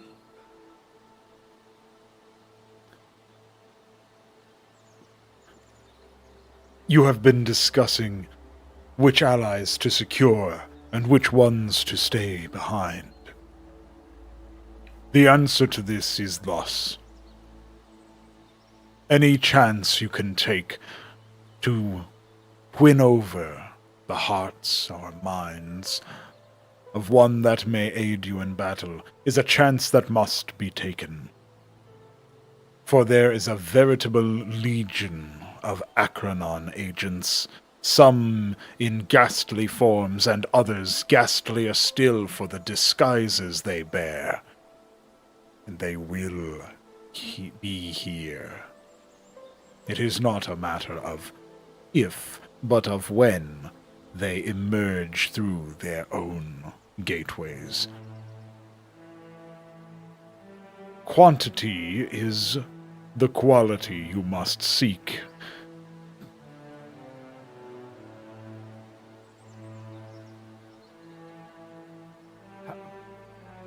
Holy One, how many of our own will be joining us? It is difficult to call upon the White Draconin from our homeland.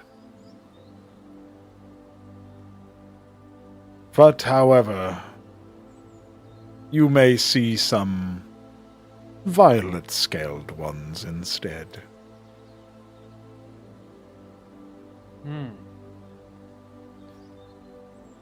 Still others may arise to answer the call of their relative, their ancestor,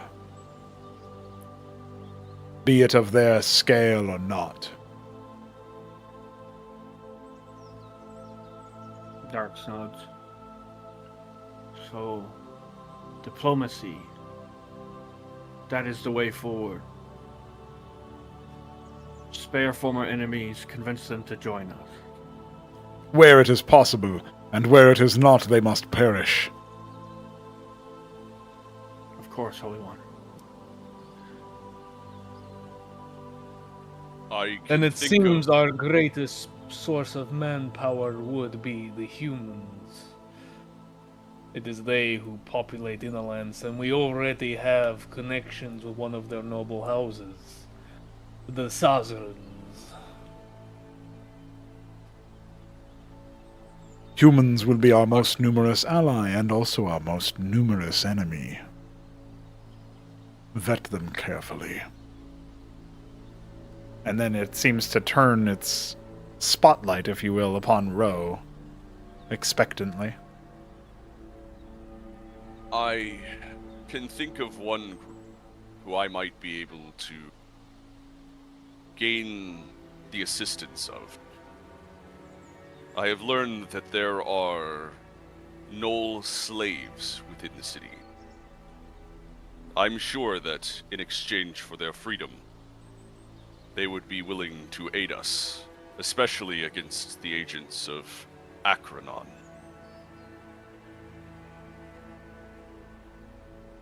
If they can be liberated, it would be most beneficial. The ferocity of your kind is difficult to match even for the most audacious warrior of the Draconins. This is true. We are powerful hunters. And I think that I may be able to lead them.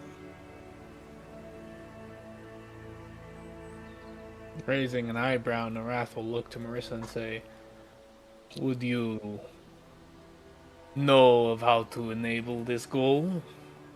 Perhaps there is some sort of great marketplace of these slaves that we could pay a visit to.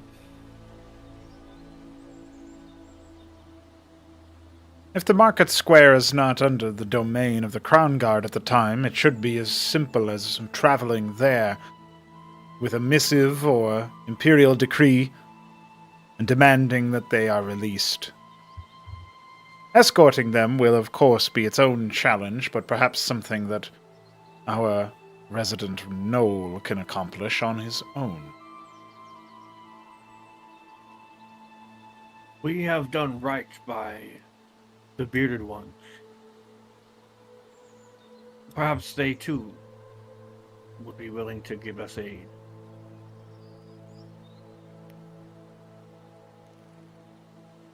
I agree. The dwarves have been honorable towards us, and I think they too wish to see this situation come to an end. Marissa has a little bit They've of also- mirth on her face as she says, well, it would be an interesting alliance, that is for sure. Darks blinks. Why? We decimated them, Darax. Yeah, Dwarves? you might want to keep her separated from them. I hold no Oh, they ill are will a to those grudge-holding. small things, but I was the victor, not them. Oh, yes, Lady Inquisitor, you should be absolutely nowhere near them. Best you not speak. Is all she says. Still, if we cannot use them in the mainline defense of eternity, perhaps we could find other uses. We are going to face the Crown Guard. Do not see why we could not provide them a little bit of aid to run amok in the material plane. Siphon resources from those who would otherwise be besieging this realm. I suppose anyone who has been under the yoke of the pointy elves would probably lean toward that.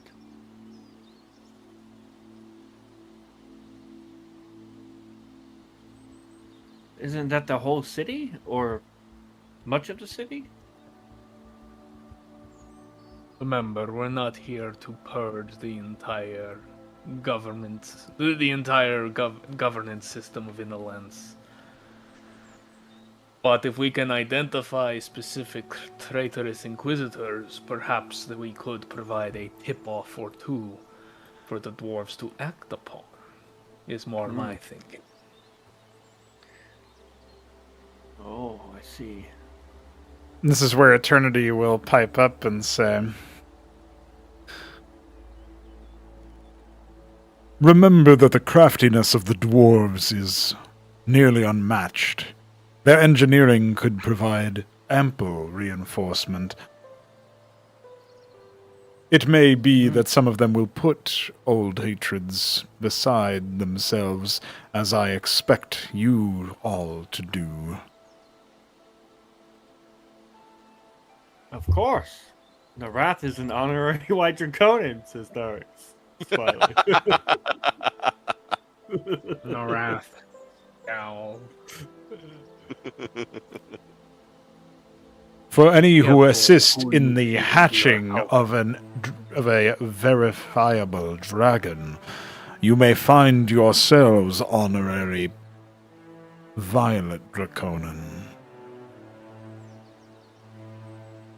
Darks likes All this. noble, all noble colors would seek to return the links to Astramus to this world. We are all brothers in we all brothers in that regard.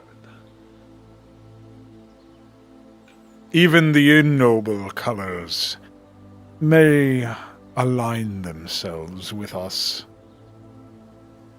Do take care to vet their motives. They are operating.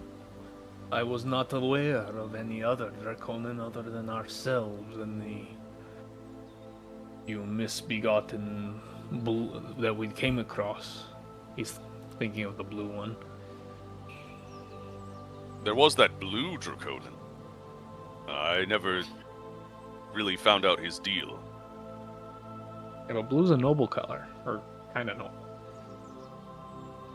Yeah, Or Ro maybe. doesn't know that. Yeah, he just thought he's really, really He's trying just- to kill you. Yeah, he just knows Fair he was enough. just a different color of Draconin and he tried to murder everybody.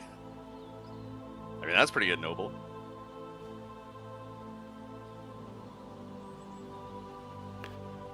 the Gem Warden, Saragon, clears her throat as she steps out from behind Eternity and says, I must hasten this exchange. with respect. Eternity's form is still afflicted. You have received your missives, is it not true? Yes, Honored One. As We are she's ready to fulfill our mission. Yes. I may channel further if any further questions are required. But anything more will sap me of necessary vitality and perhaps eternity as well.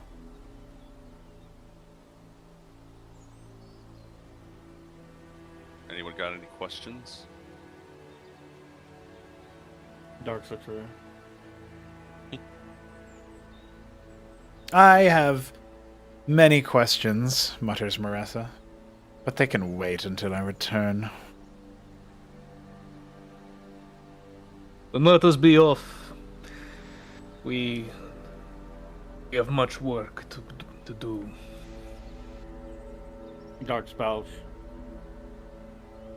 As you all begin to leave, Priliar will bark out, Go with grace, warriors.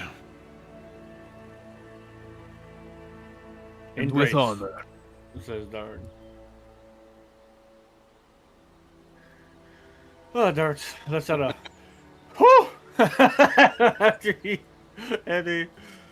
leaves. I can't believe All the right, other we're colors gonna will go be aiding us too. It'd be like, I think it was back where Idiotenia was. that's right. Yeah, so. Boom. Narath will ask Marissa along the way, do you know of other draconian colors working in Inlands?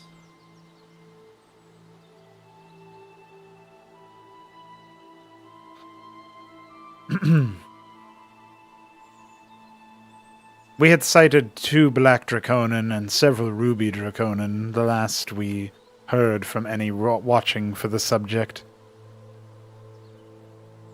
Dark's box. Black and red? Oh dear. Not together, mind you. Oh, thank Astramus. That would be something Not truly dreadful tremendous. indeed. Oh, well, he wouldn't care about black, actually. He'd say red with the disgusted tone. As you all approach Iatenia, she's giving Genra a gentle, presence on the shoulder and some sort of unheard word of affirmation, and she'll turn round to you all and say, "Oh, aye. Back so soon."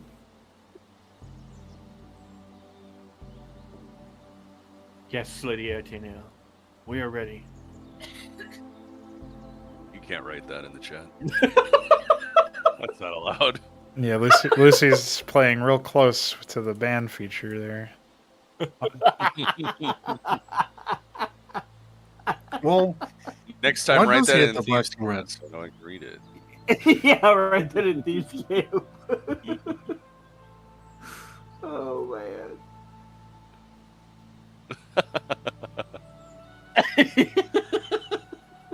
That's not any better. Well, Sorry. Oh, it was good while it lasted, guys. No, he didn't have to say it like that, but Narath will give a genuine answer. born of murder of a dragon. Born of their failure. Darks will correct gently. No, Narath will say our, because that's the cult of his people.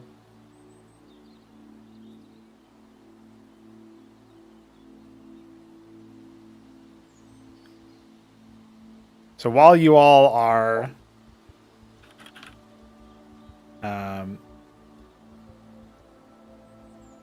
moving back, and you see Iatenia greeting you all. There's a moment of respite before the clouds begin to part behind Eotenia. And she nods to you all, solemnly, but, like, seriously, but with still good nature to her. And she says, I suppose you're all ready. Genner and I were just discussing plans once you arrive. As far as we can tell, there's a bit of a fight going on the other side of this here portal. The gateway will likely grab hold of an assortment of the combatants and pop them through. So we're to get ready for such an event. And once everything is in order for all of you, you can return home, and any survivors will be sent back alongside some of our own. While she's saying this, there's the occasional arrival of additional Fey warriors, perhaps more than simple doormen. Alright. So. Narath will ask, will you have any control of where exactly we pop out in terms of distance from the enemy? With a slight smirk, she says, Arbalor's chosen a good spot for you. I can feel it.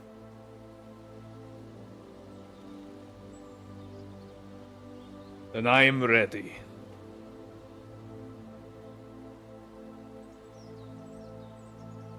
Narath will ready an action that whenever he feels like we're being teleported or walking through the gate or whatever, he'll drink a serving of his salve of strength. Hell yeah. He'll also,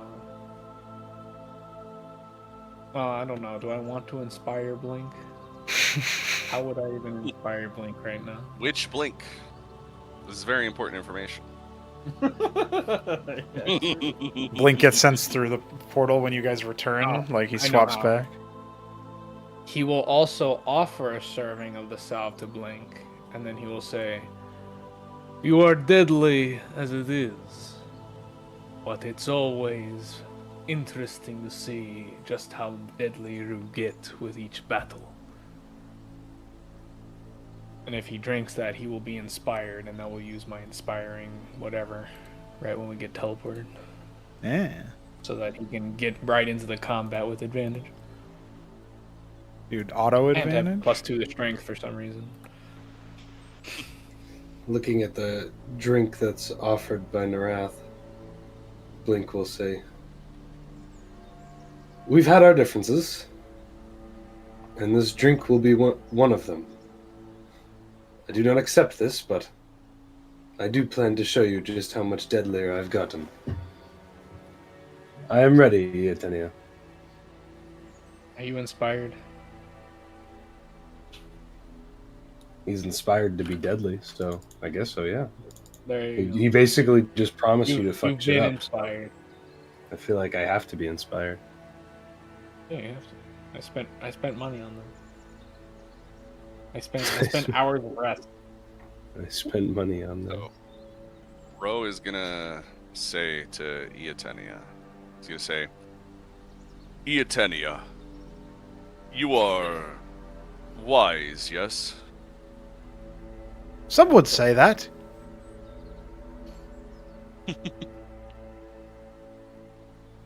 I have a question for you.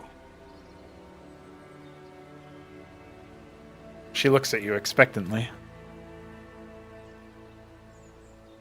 One who has failed his people in potentially the worst way possible. Would he ever deserve a second chance to lead? Yes, just darks under his breath. But No, Narath says, under his breath. The duality of Draconin. Of noble colors. Black would say Eotenia, something like, he should be gutted. Eotenia considers this question seriously, with a ponderous expression. and looks to you earnestly and says, think of it like this.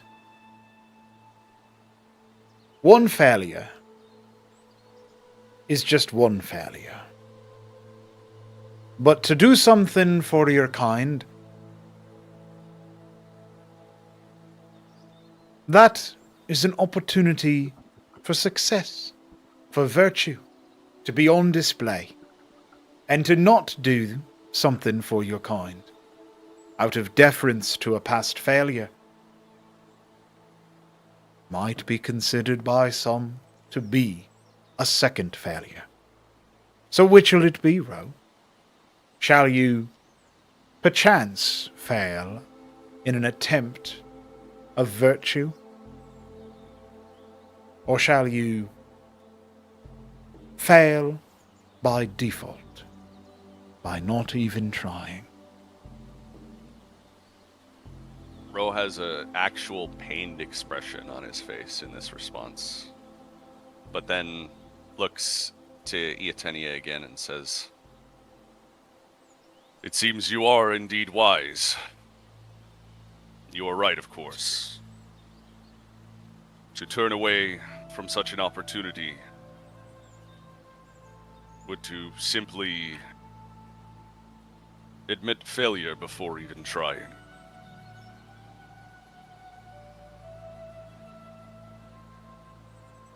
She's got a warm smile on her face, and she nods towards you. It's settled then. It might still be failure at the end, but you can't know if you don't try. And if you don't try, well, it's definitely a failure then. A lesson in hope. True failure happens only in despair. I will try to keep this lesson in mind despite my history.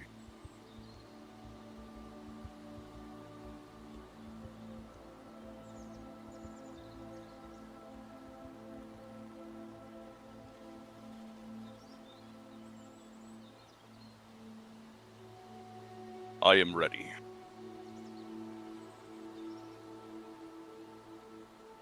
She gives you all a nod and gestures to behind her.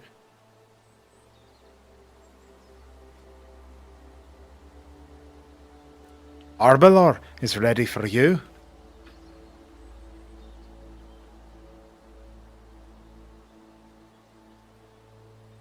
All right. Well, let's get moving. Are we? So it's almost midnight. I'm just curious. Are we doing a combat, or are we stopping here? What's the dealio? I do have a combat encounter prepped. However, it is late. Okay. So what do you? If you guys are feeling like you're at the sort of edge there, you guys could.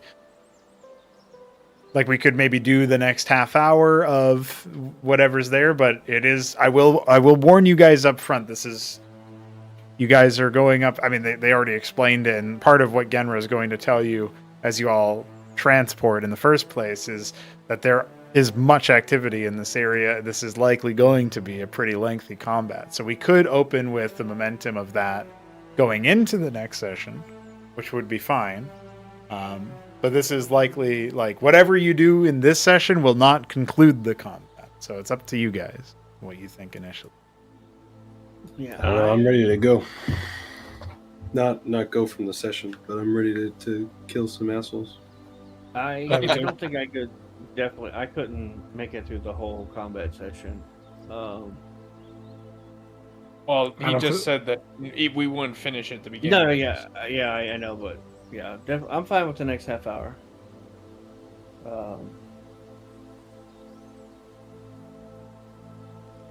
Yeah. If y'all just want to do the next half hour and then stop mid-combat and then just finish it next session. I don't like stopping mid-combat because sometimes I might have a sneaky tactic like grappling them that I don't want to forget. Write it down. It's not the same when he comes back to it, you know. It's not. It's true. I understand what he's saying. Like in the moment, you're hyped, right? You're like, oh, not his ass, and then and we are 2 definitely weeks setting later, up for a hype fight. Yeah. And 2 weeks later, You have you're to like, remember, what's happening? I don't play know." every other week. I don't get action next week except vicariously through the stream. That is true. I don't know. Well, one no then. But 30 I- minutes is also not Yeah. the greatest, so I'd prefer we just call it now and I live vicariously next week. Well, since we have there is some contest, right? So I say, like, Threeco's been a little bit quiet. What do you think, Threeco? I'm good to continue for however long. I'm not tired, but I'm also not gonna step on like if other people are ready to do, if they gotta do stuff or whatever. We could call it, and then those of us who don't mind staying up, we can play Cosmonarchy. He's trying to do some gaming. Rose the gamer. And pivot to that stream. Yeah, but I would get killed. How about whoever needs to go to bed, and then we start the next campaign.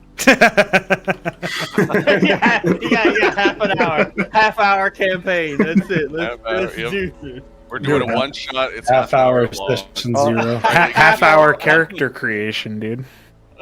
We'll get 2 out of 5 characters done. You just ask ChatGPT to generate you a character, and that's what you get. Like, that's For those who want 30 minutes of combat, You know how what? about we do for those who want 30 minutes of combat, how about we do a little experiment? It's 23 Some- minutes now. Some non-canon. Yeah, the more we PvP. talk about it, the less. Oh time. shit, he's trying to PvP, y'all. Oh, outrageous. That's okay. Ro wins against everybody. And then Ro wins and then You'd have to naps. catch me, buddy. That's right. Yeah. He'll just I- eat all Oh, Test out- I would prefer I could if we test call out- it here, and then next session, Test out like, Big boy. next session we start. Yeah, year 4 is really scary. Okay, I'll just command Ro to surrender. That You know what? doesn't work. That doesn't Magic. work on level creatures, right? Certain level people. It works on anybody who can think. Oh, okay. I thought there was. You're not allowed to turn people into robots. Ro Anyway. bots. Anyway, Got what's I assume that it's like me and Lucy would prefer to wait. Oh, yeah, and the rest of you I mean, guys wanna do something. I think it's not really one of those like Yeah, democratic yeah. votes, you know. It's if people are done, 1000%. people are done. You know what I mean? Like we can't really Yeah. like Not halfway go on. It's Can't not force nearly it, as hype. Yeah. So I think we're gonna call it there then, and we'll just use the extra time that we would have had for combat. I'll do a rare move of hanging out for a bit instead of just bolting and going to bed, which is what I usually have to do because we usually go over, and we can just hang out for a bit. So that's what I'll do after I come back from peeing. But GG's on the stream, boys. Different kind of stream coming up in my toilet. Oh shit.